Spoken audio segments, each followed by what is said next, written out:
Obrigado, pastor. Irmãos, nós domingo passado à noite cantamos este cântico maravilhoso, Santo para sempre. E eu anotei, quando nós estamos irmãos terminando o culto, e eu disse, olha, vamos cantar domingo que vem, que isso tem a ver com o que a gente vai falar domingo pela manhã. Irmãos, é maravilhoso a gente poder participar desse momento. Me perguntaram há um tempo atrás se eu ficava nervoso, se dava um friozinho na barriga. Isso dá, irmãos, há 34 anos, mas inclusive hoje.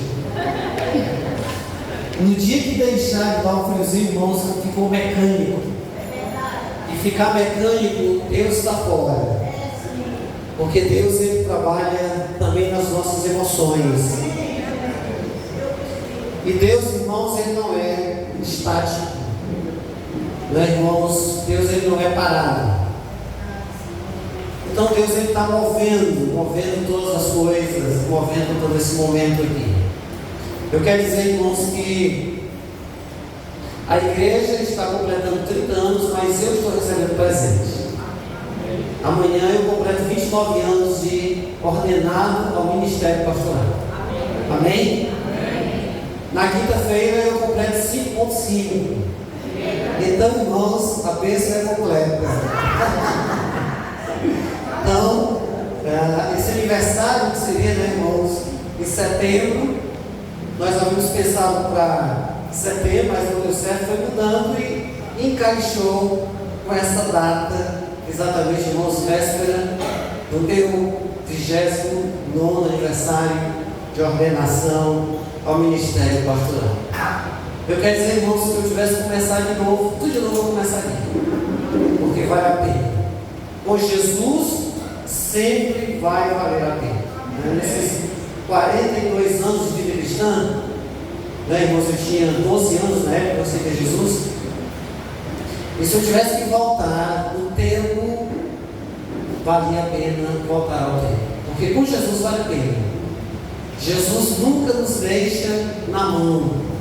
Jesus nunca nos deixa, irmãos, sozinhos, né? Eu quero compartilhar com vocês, antes de entrar no tema, é tempo de semear.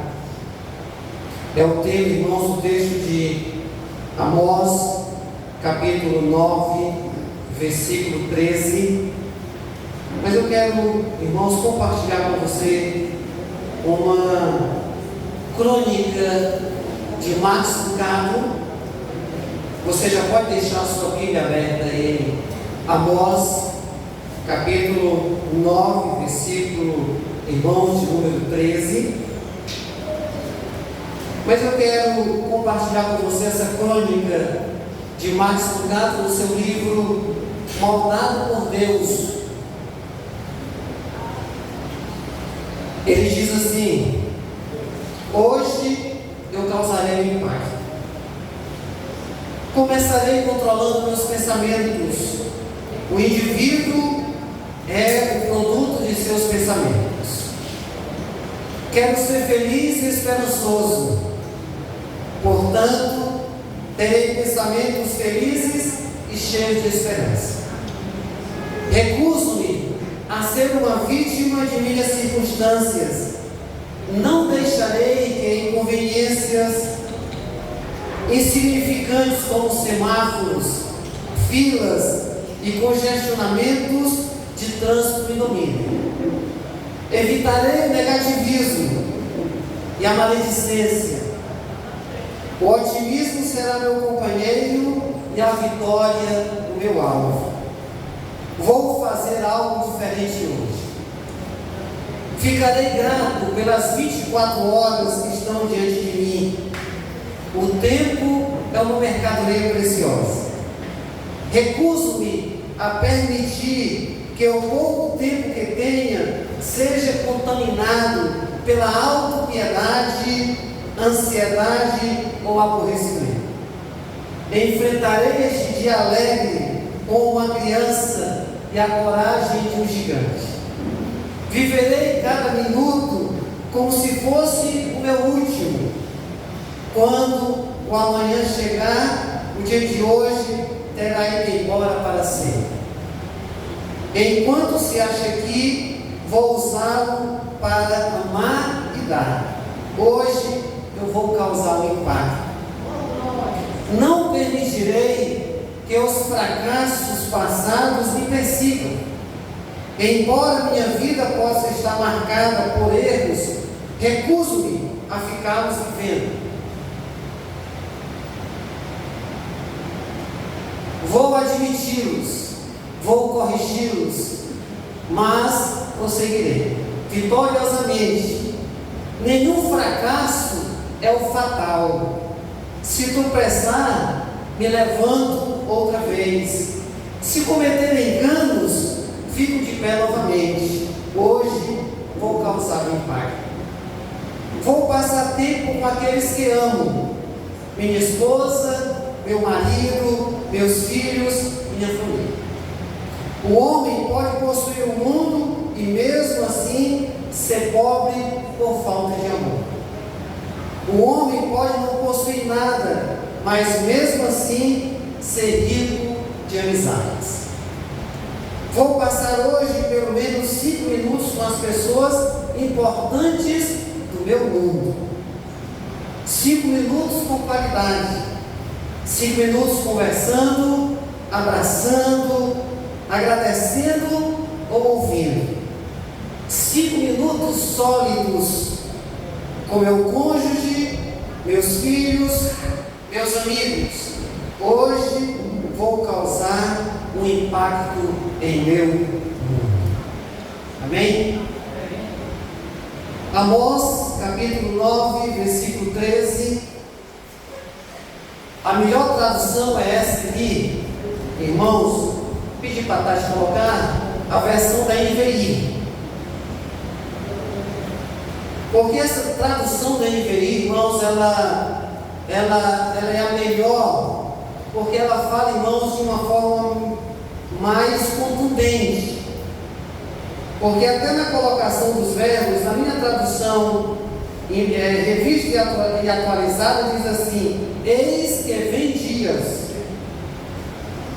Na NVI, ela é mais específica. Ela diz assim, amém? Dias virão, declara o Senhor, em que a ceifa continuará até o tempo de arar, e o pisar das uvas até o tempo de semear. O vinho novo gotejará dos montes e fluirá de todas as colinas. Quem foi Amós? Amós não caiu aqui, irmãos, de paraquedas. Amós, ele era um pastor de ovelhas e ele também cultivava sicômoros, que era um tipo de figueiras bravas ou figueiras selvagens. Ele morava em Tecoa, que ficava em Judá, a uns 17 quilômetros de Jerusalém e 10 quilômetros ao sul de Belém, no tempo do rei Uzias de Judá e Jeroboão de Israel. Nesse tempo os reinos estavam divididos. Eram 2 tribos no reino do sul, Judá, e 10 tribos no reino do norte, que era Israel. E foi exatamente, irmãos, entre os anos 760 e 750 a.C. Amós foi um profeta ousado, que denunciou a injustiça social e a corrida armamentista de Israel. Ele acreditava que a justiça social era um aspecto essencial da aliança e que a injustiça era resultado da falta de importância que os israelitas haviam dado aos mandamentos da aliança. Então esse texto que nós acabamos de ler, ou que eu li, ele fala, queridos, de um tempo pós-exílio. Porque quando o profeta Amós ele foi chamado antes do exílio babilônico. E ele tem 5 visões. Nós não vamos, irmãos, falar sobre as 5 visões de Amós, mas a sua importância é que essa palavra é uma palavra de advertência, mas uma palavra também de esperança. Porque, irmãos, eu vou terminar essa mensagem falando sobre esperança. Amém? Precisamos de esperança. Mas esse livro de Amós, ele fala de um tempo de injustiça social. E Deus, através do seu profeta, o levanta para que ele trouxesse essa palavra, dizendo que o povo de Israel havia pecado. O povo de Israel havia se distanciado da aliança. A aliança era que o povo deveria fazer justiça social, uma coisa que os judeus, que os israelitas jamais conseguiram fazer. E ele é ousado, ele é destemido. Amós também criticou o descaso dos governantes com o sofrimento do povo mais pobre e a cegueira deles em relação às ameaças do Império Assírio. Ele anunciou que as forças militares dos estados vizinhos e de Israel seriam desmanteladas. Foi seu contemporâneo, o profeta Jeremias, que nós estamos estudando aqui na escola bíblica. A mensagem era a mesma. No capítulo 5, do versículo 21 ao verso 24, a tradução do NVI diz assim: eu odeio e desprezo as suas festas religiosas, mesmo não suporto as suas assembleias solenes. Mesmo que vocês tragam holocaustos e ofertas de cereal, não me agradarei deles. Mesmo que me tragam as melhores ofertas de comunhão, não darei a menor atenção a elas. Afaste de mim o som das suas canções, não ouvirei a música das suas liras. Em vez disso, corra a retidão como o rio e a justiça como o ribeiro sombrio. Esta era a mensagem do profeta. Mensagem que a justiça social precisava fazer parte da sua religião. A justiça social precisava fazer parte do seu culto. A justiça social precisava fazer parte dos seus holocaustos, das suas festas solenes.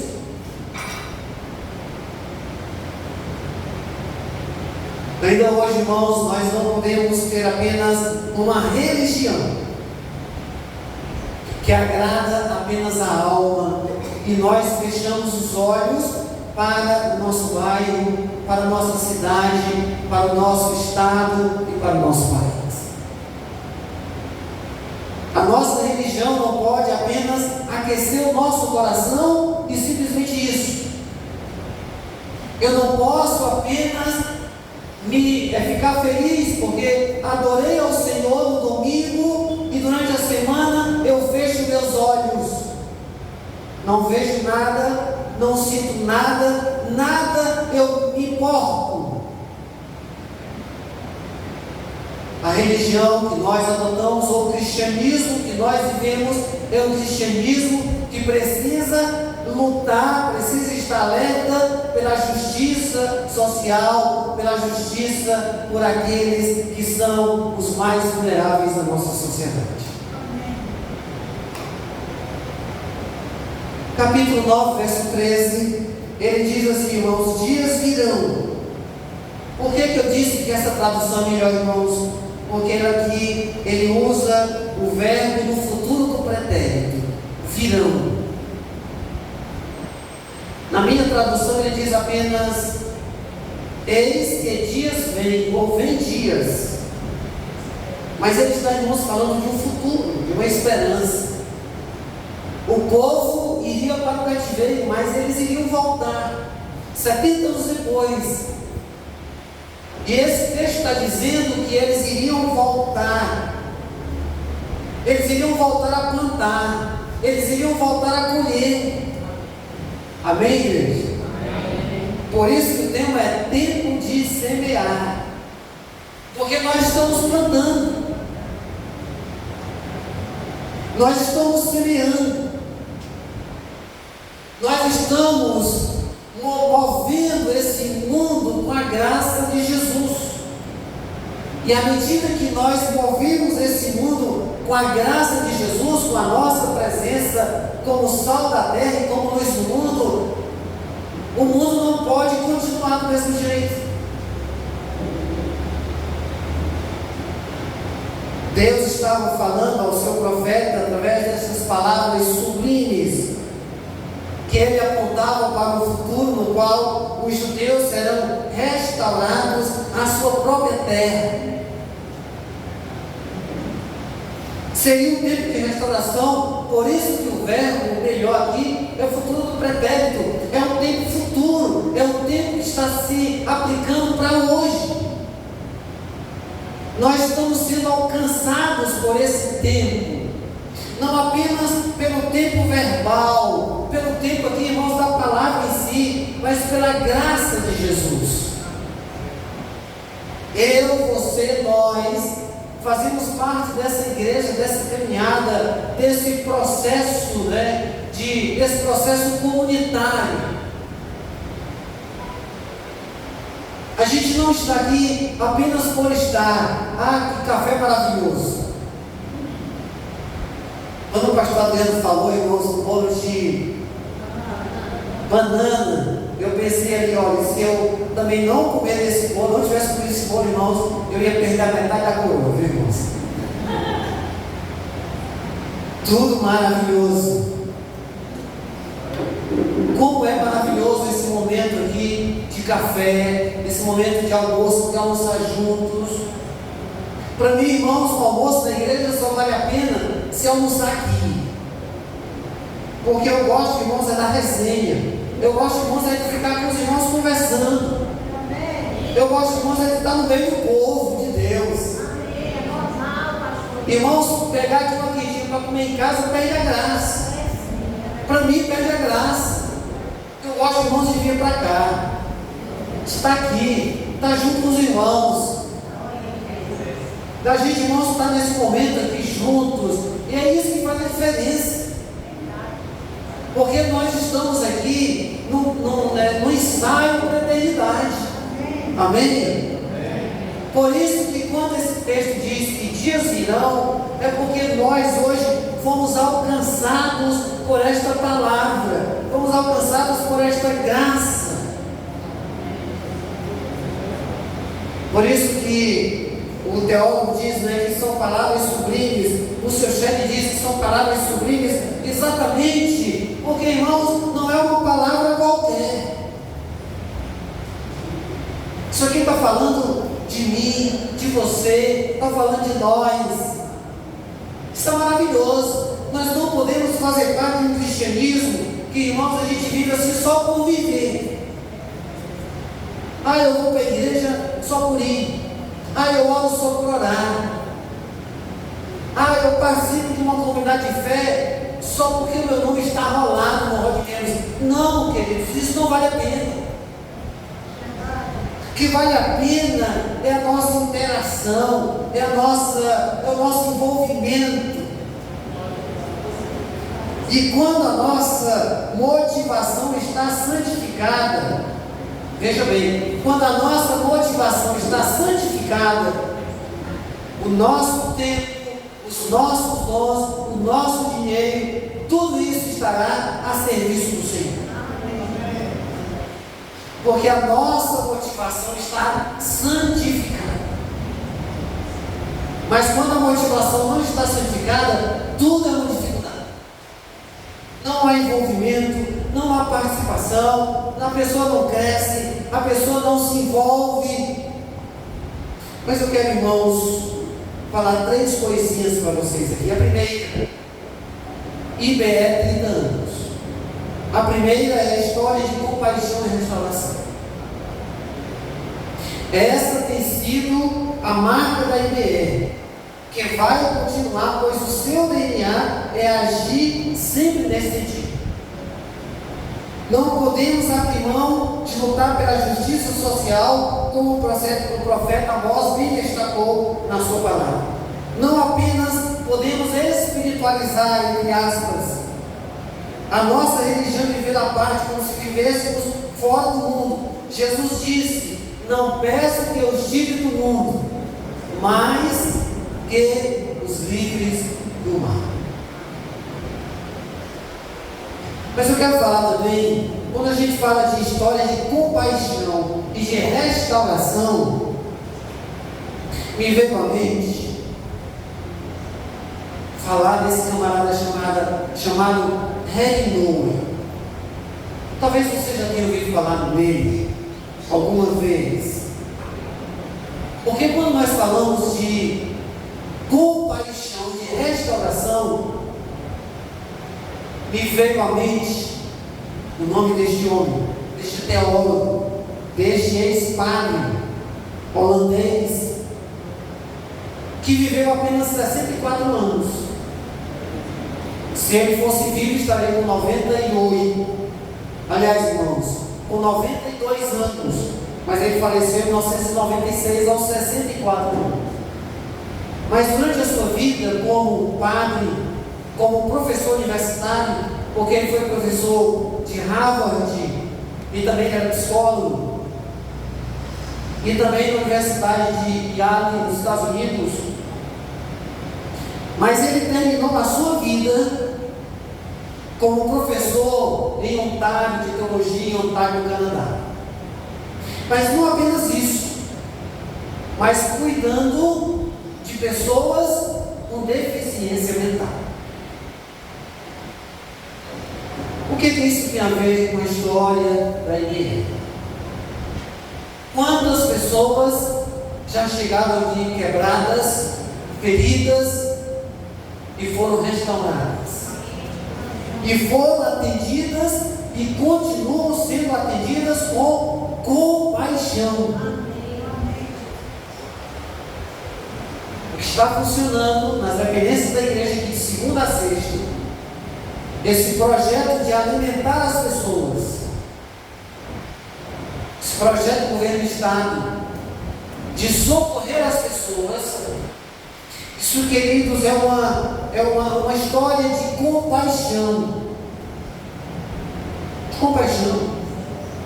De pessoas que vêm da Calcaia para cá, pegar o seu almoço. Uma igreja que tem aberto as suas portas. Uma igreja que tem empatia. Que é empatia? Empatia é se colocar no lugar do outro. É sentir a dor do outro.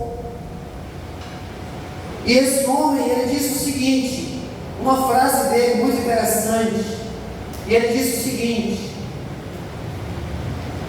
porque ele tem um livro que fala sobre compaixão. Dos 40 títulos que ele escreveu, um título dele é compaixão. Ele diz assim: terei menor tendência a negar meu sofrimento quando aprender que Deus o usa para moldar-me e atrair-me para mais perto dele. Deixarei de ver minhas dores como interrupções dos meus planos e serei mais capaz de vê-las como meios de Deus para fazer-me pronto a receber. Deixarei Cristo viver junto às minhas dores e perturbações. É exatamente a história de um homem que ele poderia ter desfrutado na sua aposentadoria de tudo que ele ganhou, mesmo tendo sido um professor da universidade mais importante do mundo até ainda hoje, a Universidade de Harvard nos Estados Unidos. Mas ele preferiu cuidar de pessoas com deficiência mental, com pessoas que não tinham a mínima condição de agradecer a ele por aquilo que ele estava fazendo.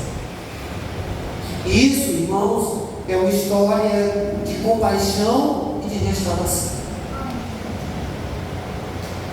Os seus livros, os seus ensinamentos, a sua vida é um legado que nós não podemos abrir mão. Mesmo ele não tendo sido evangélico como nós chamamos. Mas a sua vida, o seu exemplo, as suas atitudes, é a atitude de que alguém vivia uma vida de compaixão e também de restauração. Amém? A segunda coisa que eu quero pensar com os queridos é que nós somos artesãos de uma nova história. Como é isso, pastor? Como é que nós somos artesãos de uma nova história? Deus nos chamou para mudar o mundo, assim como Ele é capaz de mudar a nossa trajetória de vida, que envolve. Como é que é a nossa trajetória de vida?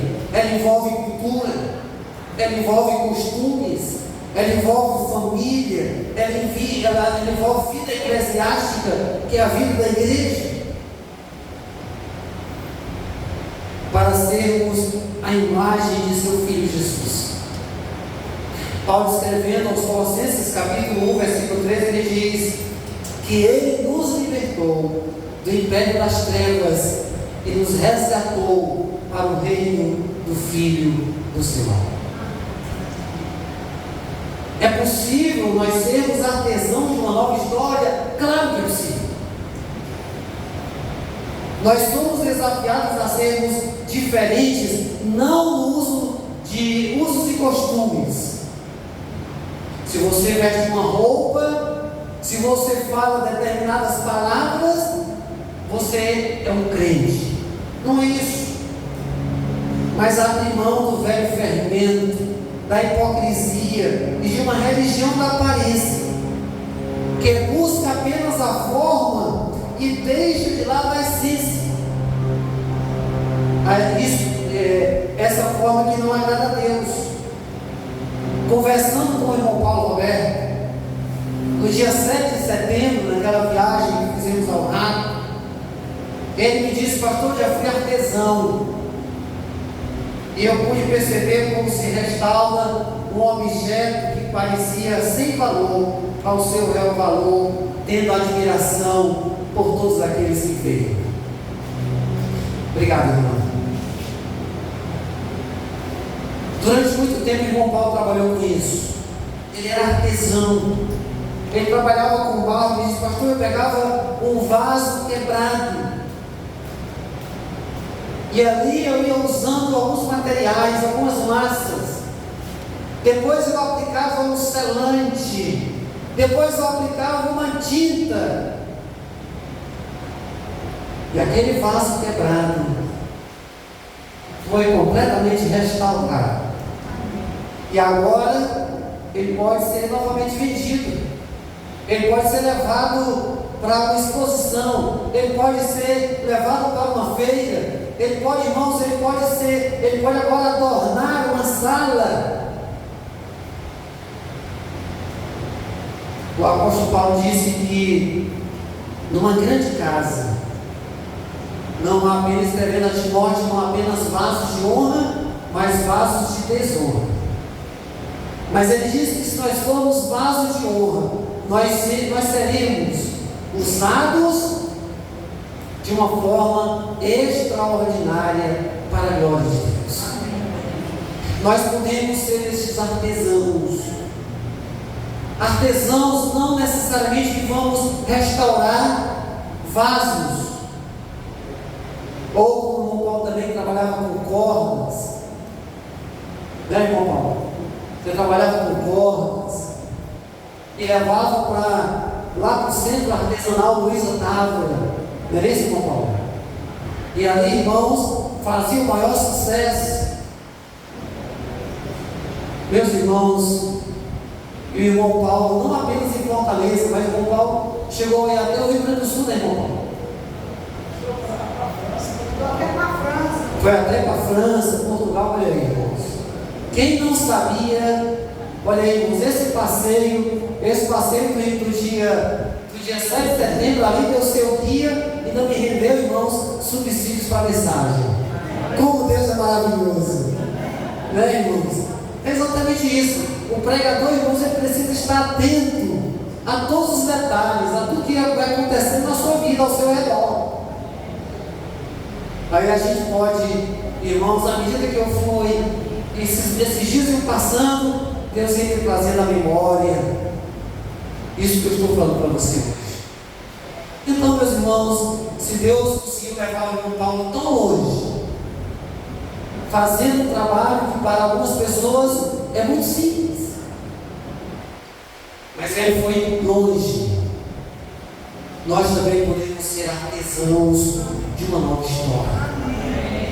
Não se reduza, não fique vivendo apenas em função da sua família, em função da cultura que você vive, mas nós vivemos em função daquele irmão que nos tirou das trevas e nos transportou para o reino do Filho do seu amor. Amém? Terceiro e último aspecto é o tempo de esperança. Nós não podemos hoje pregar sem falar de esperança. A gente não pode simplesmente trazer uma mensagem que esteja apenas sendo usado o cajado, apenas para condenar o pecador, apenas para mostrar o erro, mas acima de tudo nós precisamos falar que nós temos um Deus de esperança.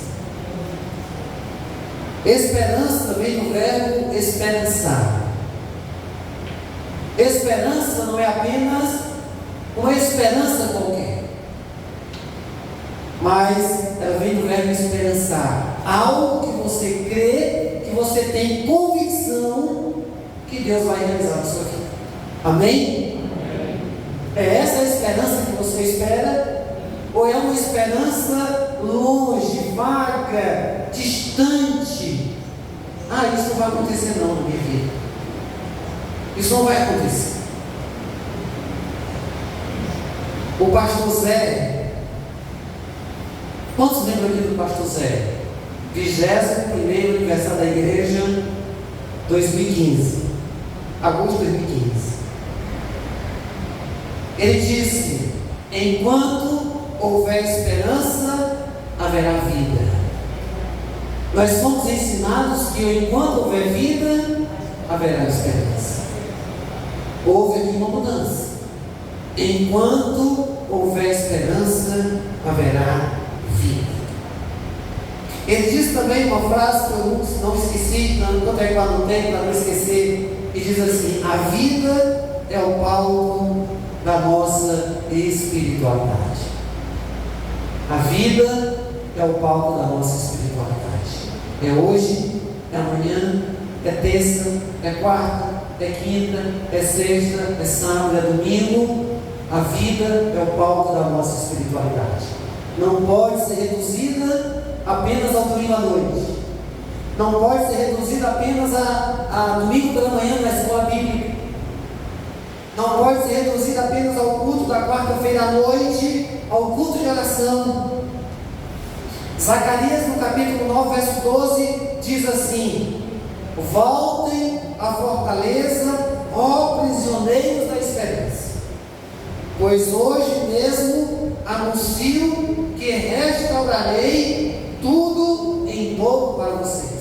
Amém? Quem crê nisso? Diga amém. Amém. Você crê, como disse o profeta Zacarias, que Deus vai restituir, que Deus vai restaurar a sua vida, a sua família, os seus sonhos, porque Deus vai trazer tudo de volta em dobro. Amém? Pregar IBE 30 anos é dizer isso. Deus é o mesmo. É o Deus da esperança. É o Deus que traz à existência aquilo que não existe, como disse Paulo em uma de suas cartas. Deus, ele traz à existência aquilo que não existe. Deus Deus ele restaura famílias. Deus ele restaura casamentos. Irmãos, Deus ele restaura profissões. Deus, irmãos, ele restaura sonhos de universitário, de faculdade. Deus, irmãos, ele restaura sonhos de uma casa nova, de uma casa ampla. Deus, ele faz aquilo que ao homem é impossível, mas ele faz. Ele faz porque ele é o Senhor da história. E quando nós servimos o Deus que ele é o Senhor da história, nós não perdemos tempo. Nós não temos a sensação de que estamos servindo a um Deus morto, mas servimos o Deus vivo. Eu quero também concluir a minha palavra falando sobre o teólogo alemão George Multmann. Esse viveu mais, ele viveu 98 anos e faleceu agora dia 3 de junho de 2024. Ele escreveu um livro sobre a esperança há 60 anos atrás, em 1964, com 28 anos. E ele dizia o seguinte: um Deus que conhece o sofrimento pode entender quem sofre. Por uma teologia que tem preocupação com a vida integral, em fazer teologia não apenas com a razão, mas também com o coração e com a alma. Quando nós falamos de esperança, nós estamos falando de coração, mas também nós estamos falando de alma.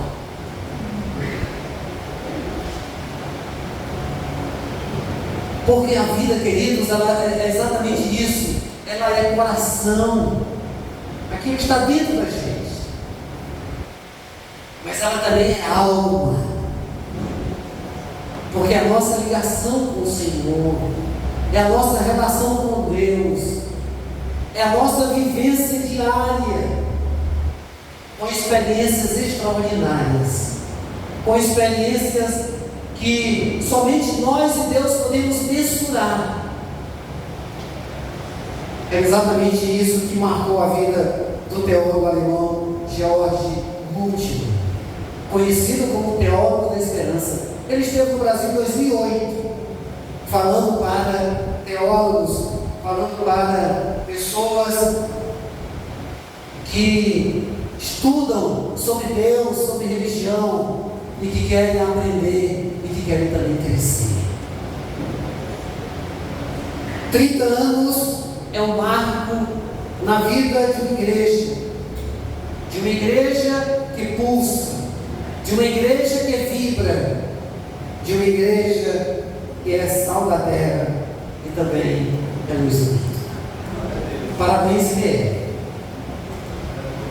Que nós, a cada dia, sejamos não apenas testemunhas, mas que a cada dia nós sejamos participantes dessa história, que nós sejamos usados por Deus de uma forma extraordinária, para que o Reino de Deus, para que esta semeadura que disse o profeta Amós, ela continue produzindo frutos, como disse Jesus, a 30, a 60 e a 100 por um. Amém? Amém. Deus abençoe, vamos para o pé, vamos orar.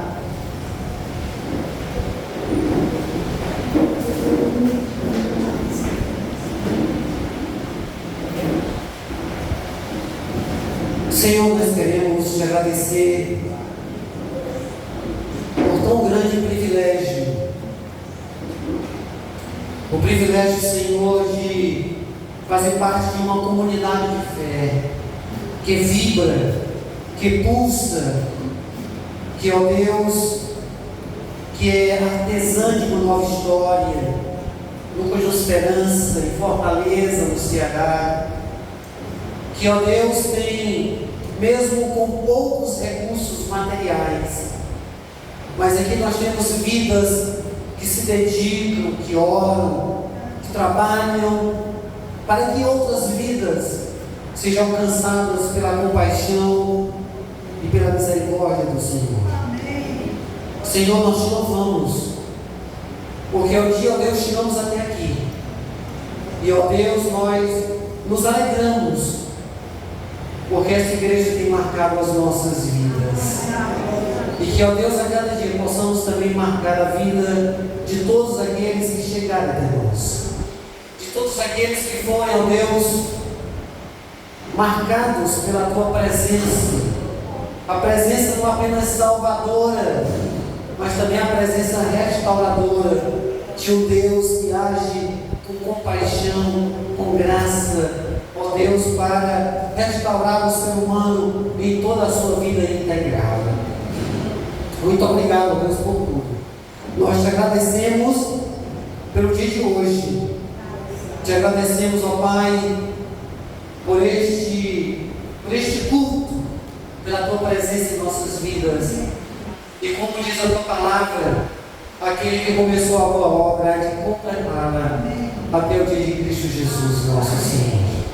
É a nossa oração que fazemos em nome de Jesus. Amém. Podemos assentar. Irmão Damião, uma palavra.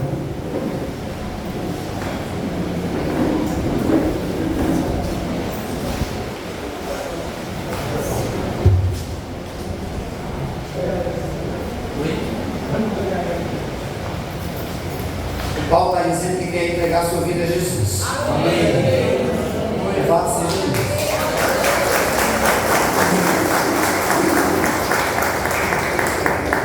Vamos orar por você, né, Paulo? Agora?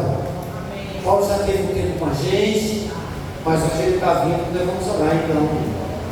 Pedindo que o Senhor deve estar aqui em lágrimas, não é? Senhor, nós queremos, em nome de Jesus, rogar pela vida do Paulo. Paulo, que é, ó Deus, da família da irmã Silvana, que mora aqui vizinho à igreja. Nós queremos, ó Pai, pedir que o Senhor venha restaurar a sua vida. Que o Senhor, Deus, venha fazer com que ele venha a cada dia firmar o seu propósito de viver para Jesus. Ó Deus, não de olhar para a direita e para a esquerda, mas olhar firmemente para Jesus, o autor e consumador da fé. Fica conosco, dirige as nossas vidas, dirige o nosso caminhar, que o teu nome seja louvado e engrandecido. É a nossa oração em nome de Jesus. Amém e amém.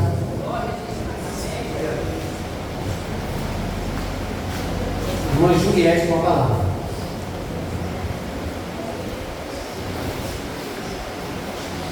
Bom dia.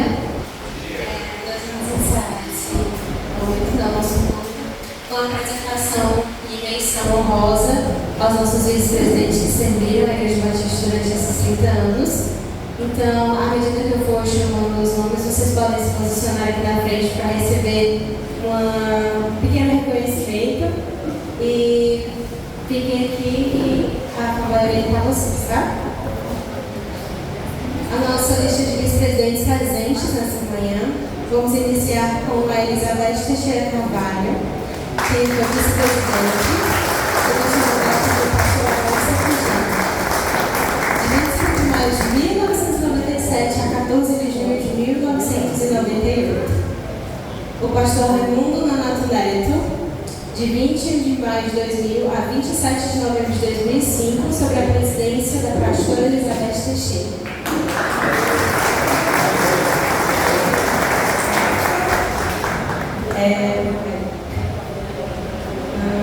O irmão Antônio Domingos Lopes da Costa, de 14 de janeiro de 2009 a 7 de dezembro de 2009, sob a presidência da pastora Elizabeth Teixeira.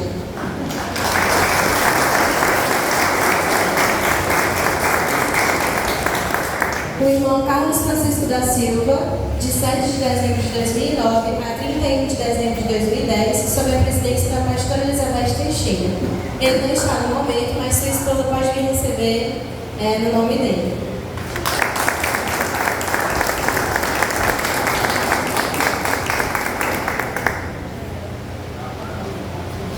José Anaírton Cavalcante da Silva, 16 de dezembro de 2007 a 14 de dezembro de 2008, também sob a presidência da pastora Elizabeth Teixeira Carvalho.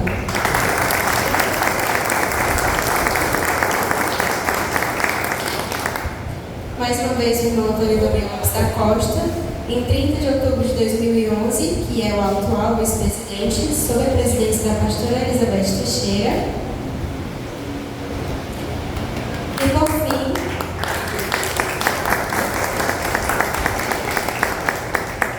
o irmão Raimundo Renato Teixeira de Carvalho, 10 de janeiro de 2016, atual, sob a presidência da pastora Elizabeth Teixeira Carvalho.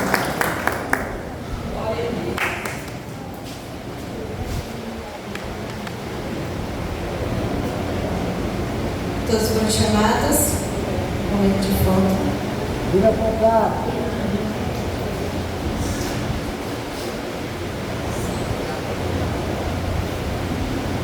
Meus parabéns, que Deus abençoe todos vocês e sua história. Pastora.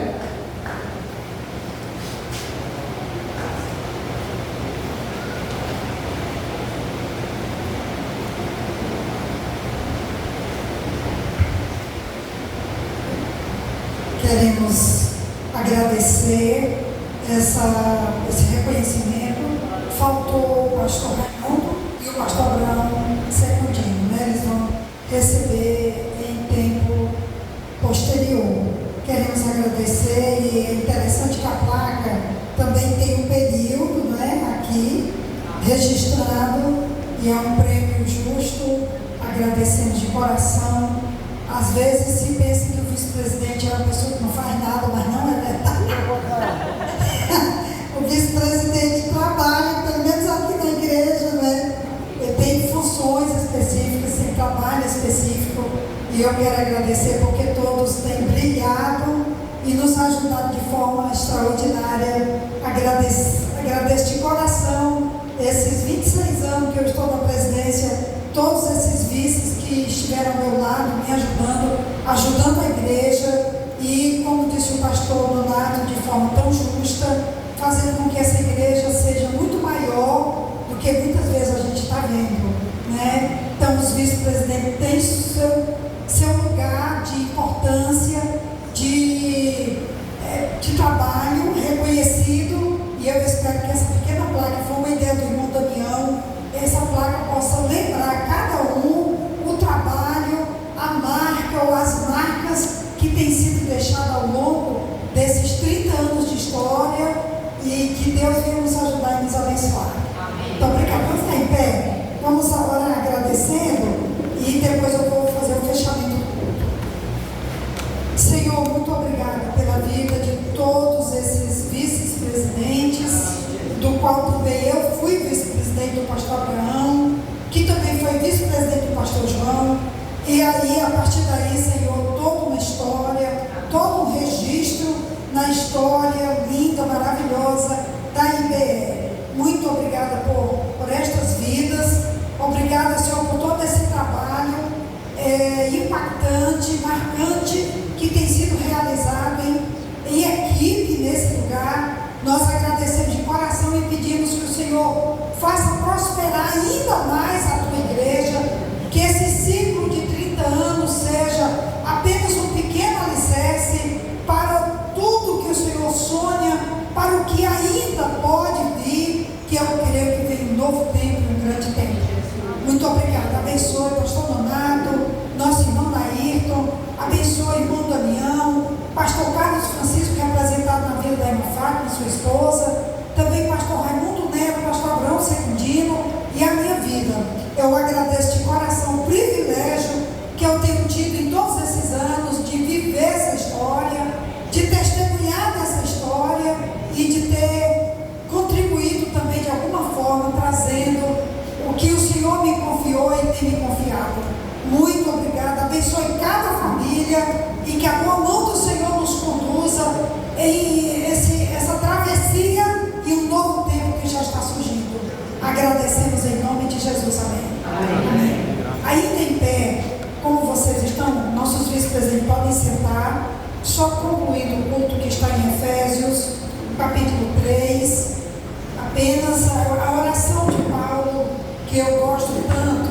Eu quero terminar a bênção apostólica, é a oração de Paulo em Efésios capítulo 3, no versículo 14 ao 20, que diz assim: só escutem, por essa razão, ajoelho-me diante do Pai, do qual recebe o nome toda a família, nos céus e na terra.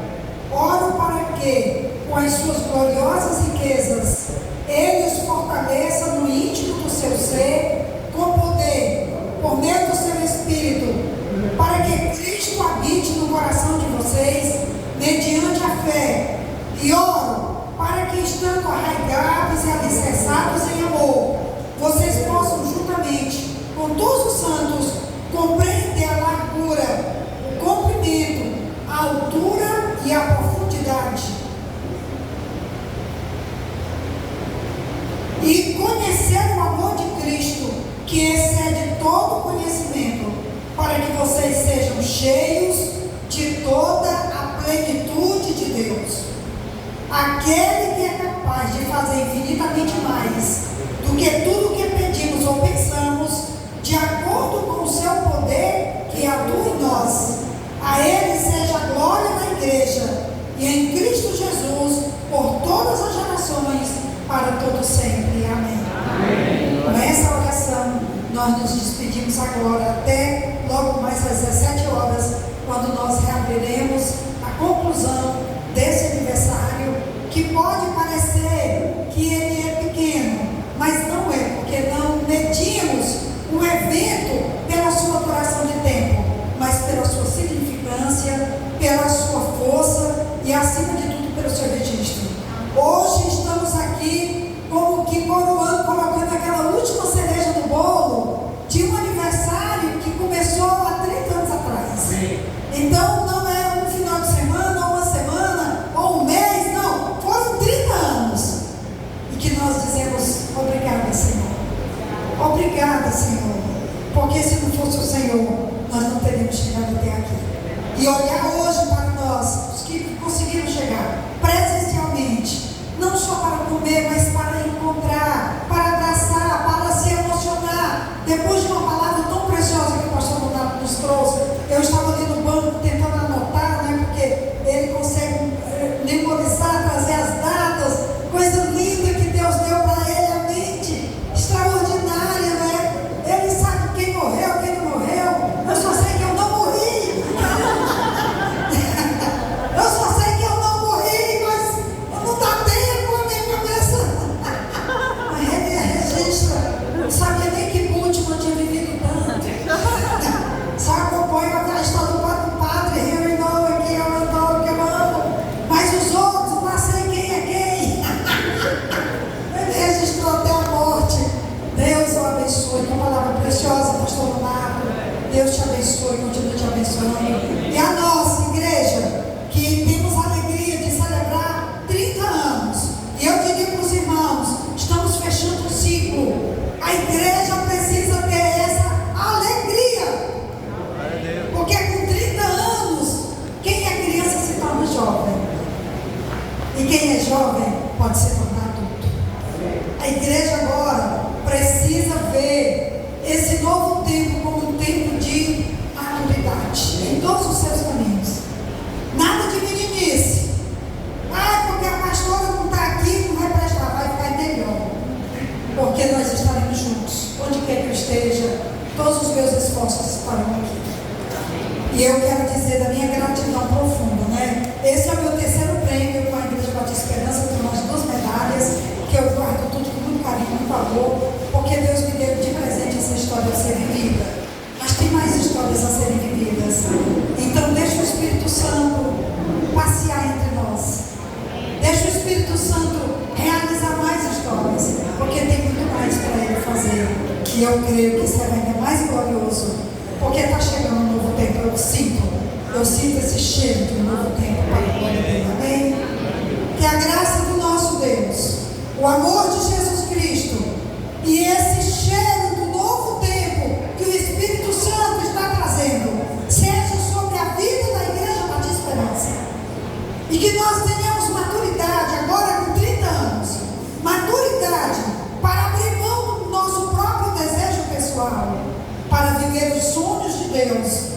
nessa comunidade religiosa. Que o Senhor possa cumprir fielmente o que Ele deseja para nós, em nós e entre nós. Assim já agradecemos em nome dEle, eternamente. Amém. Vamos em paz. Que o Senhor nos abençoe. Bom almoço.